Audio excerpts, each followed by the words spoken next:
much, and it's lovely to be back in Sheffield, which is one of those places where I've basically stopped counting how many times I've visited since I became National Leader 2.5 years ago.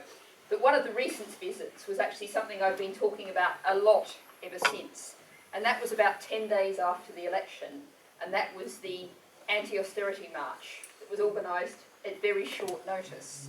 And I've been talking about that and saying how impressive it was, at least 1,000 people, pretty good sized march in Sheffield. But one of the things that really impressed me about it was there was all the people you would usually expect, the 999 call for the NHS, the great group from Darlington that I've known for years. There was the anti-housing evictions campaigners, there was the campaigners for decent asylum laws. But what was also there was a group of young teachers, and their cause was stop testing our kids, making them go through exam factories, exam after exam. And I thought it was really great that they'd seen that their cause, the utter perversion of our education system by Michael Gove and Tory ideology, was part of the anti-austerity cause.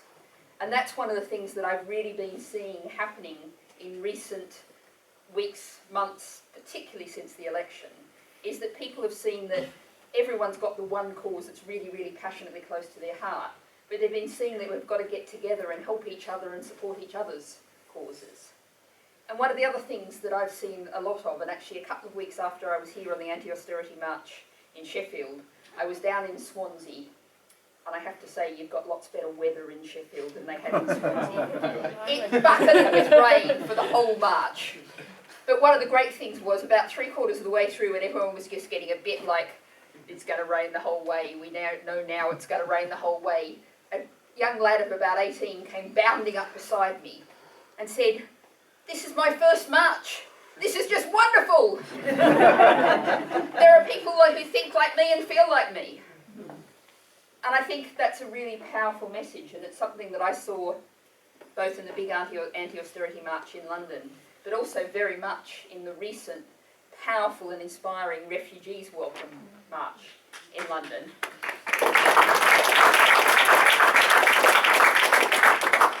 There are lots of people who are coming out on their first ever march. So I've got a challenge when we're thinking about next Sunday, and I'll be up there in Manchester on Sunday, and also indeed on Monday at the CWU People's Post, where we're actually calling for, let's bring the post back into public hands. But a challenge for everyone in this room, because I suspect there's probably not many people in this room who've never been on a march before. But see if you can get along to Manchester on Sunday, someone you know, member of your family, a workmate, a friend, who's never been on a march before. Because that's one of the things we've really got to do, is to grow the movement, get more people involved. And people are increasingly getting, but help them to understand that politics should be something that you do, not that's done to you. And getting that message across is really one of the important things that this kind of event can really achieve. Because I think it's really important, as a couple of people have already said, this government does not have a mandate. 24% of eligible voters supported them. That's no kind of mandate at all. And if you even look at the people who voted, only 37% of people supported the Tories. And I was actually speaking to a Swedish Green minister who was visiting a week or so back, and he said to me, "You can't form a government with 37% support, surely." So electoral reform is one of the other issues that I'd urge you to keep thinking about on the agenda, because one of the things, if we're going to really get people engaged in politics, not just on the streets and electorally, is they have to feel like their vote counts, their vote can make a difference. And at the moment, so many people don't feel like that. And that's a really important issue that we need to tackle. But we need to, of course, to act faster. As Sam said, we really can't wait to 2020. In fact, there's an email thread sitting in my inbox at the moment that says, 2020 is too far away. I think that's exactly right, and a really important thing to say. This government only has a majority of 12. Pressure on the streets can overturn that, must overturn that. And when you look at the kind of damage they're doing, it's really critically important that getting on the streets of Manchester on Sunday and elsewhere, we get that message across. The trade union bill, lots of focus, rightly, on its attack on human rights.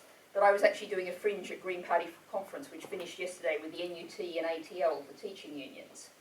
And one of the things that they pointed out, which I hadn't really thought about, was yet another attack on human rights. What they're trying to do with the forced academisation, the education bill, that will mean that local communities will have no say before their schools are turned into academies. And we need to, again, it's a matter of bringing all these issues together. The trade union bill, the legal aid cuts, the school situation, and of course the Human Rights Act. Bring those all together and say we're not going to accept this attack on our human rights. And you know, when you hear about perhaps a local school that's fighting academisation, even if you haven't got kids at the school, even if it's not your immediate local area, go along and support them anyway, because that's what they need to be able to stand up against this government.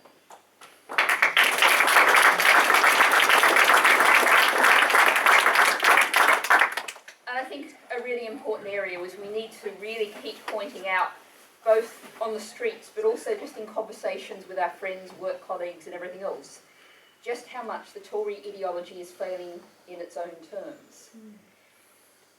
Tory foreign policy. Who would really have thought that after Iraq, Afghanistan, Libya, now they want to call the vote for throwing bombs, high explosives into Syria? Because that's worked so well in the past in bringing peace and democracy, hasn't it? We need to stand up and say, this is a failed policy, why are we still doing it? And then, if we look at government economic policy, and in fact I had one fun Tory troll this afternoon. I have lots of fun Tory trolls on Twitter. He was going, oh, you know, making some sarcastic comment about the Labour conference, and I went, and about economic policy, and I said, right, Tory economic policy. We have a recovery that's built on consumer debt and rising house prices. What could possibly go wrong with that? And we've got this myth that we really, really must tackle, this idea that the national budget is somehow something like a household budget.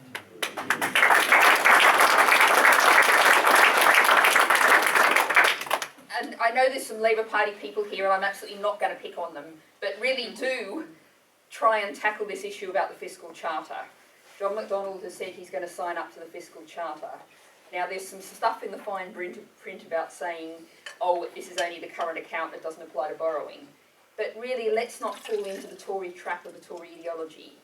Borrowing in itself is not bad. If you borrow to build council houses, that is a good thing, it's an investment in the future, and it's a return for all of us.